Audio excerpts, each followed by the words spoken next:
Welcome back to Daytime. Well, the first house that Roger and I bought was an older home, and when you think older home, there are a few things that usually happen. There are small, boxy rooms. Older home, not a lot of closet space. Sometimes the space isn't exactly what you want or isn't used the best way it could be.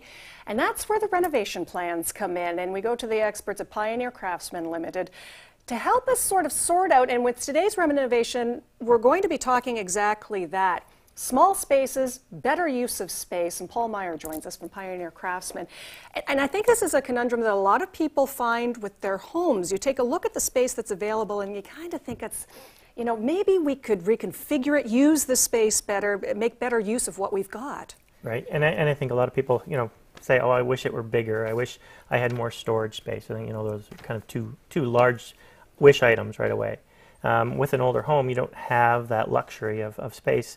So efficient planning, efficient use of ideas and fixtures. I mean, there are a lot of neat things out there. Just putting them into the space and organizing them correctly can make things feel bigger. And you know, utilizing found space. You know, if you've got a higher ceiling or you know, attic walls that you can utilize to store things behind. And this is one of the areas where, again, where Pioneer Craftsmen specifically comes into play, especially when you get into the realm of older homes. Any rental project, there are considerations that are unique to an older home. I mean, you're getting into lath and plaster, you're getting into different wiring systems, a whole bit.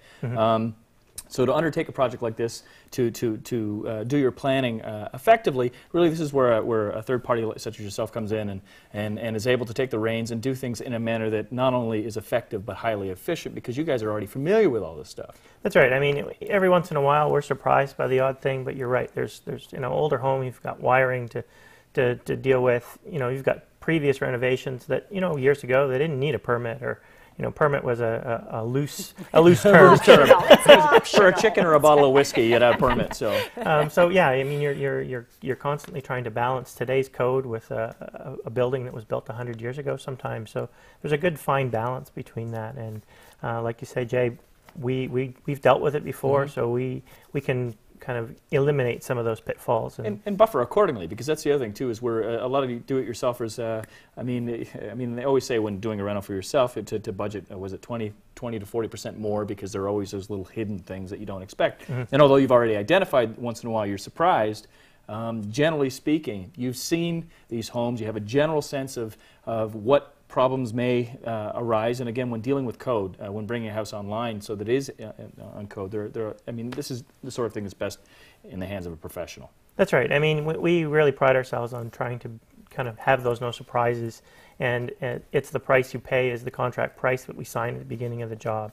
Not to say that there aren't the surprise, but we really try hard to figure out what's behind the wall, what's going to be that surprise, so that we don't have those nightmares that you're talking about, the 20–30%. Yeah, the average renovator, that's the word they don't want to hear. Surprise! You don't want to hear that when you're partway through it. Well, in today's renovation, there are a couple of areas that I think are probably key in any older home when you're looking at the renovations, and you talked about that found space. Well, most older homes have that old attic that is upstairs that just sort of sits there, or you kind of push the Christmas tree up there after the holidays, and that's about all it's there for. And this becomes found space when you're looking for extra room around the house. That's right. I mean, you want to have maybe a guest room or a nice room to kind of cozy up and watch a movie, or you know, that extra bathroom. Bathrooms are kind of sparse in older homes. So in this instance, we took a loft, attic area, like you say. You know, it has unique spaces, angled pitched walls and stuff like that. There'll be a lot of people looking, saying, oh, that's my attic. That's what it looks like without the fan, and but everything else is the same. That's right. And you know, it's kind of pseudo storage right now. It's not overly attractive by any means. And you know, they finished some of it years ago, and it's cold, it's uncomfortable. You know, it doesn't feel like there's a lot of light up there. But the challenge here is that in this case, the client wanted to incorporate a bathroom, a guest area, and this entertainment gaming area.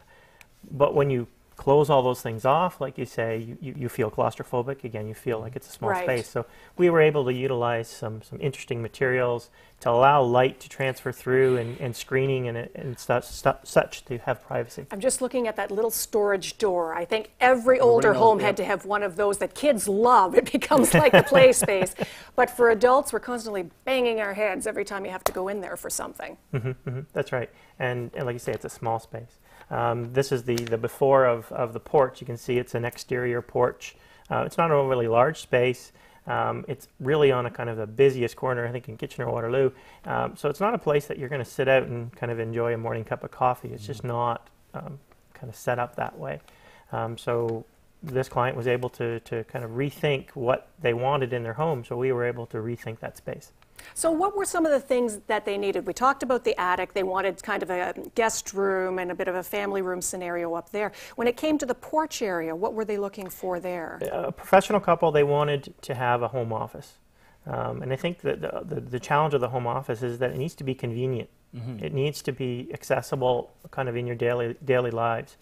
But, you know, you don't want to kind of dedicate a big space for it. And, you know, it needs to be bright. I think people that have that basement office sometimes kind of say, oh, I can't stand going down there.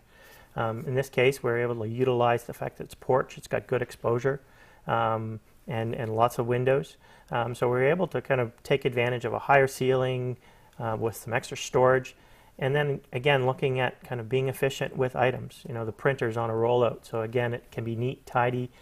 It needs to be presentable, so to be usable. All of those little tricks of the trade that you can have, because just looking at that house, expansion isn't a possibility. Like making it physically bigger isn't.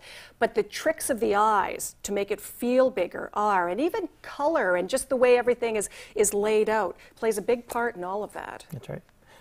You know, you say material. I mean, small spaces. The nice thing about that is you can maybe take this funky wallpaper or this kind of unusual thing, and it doesn't cost a lot because there's not a lot to cover.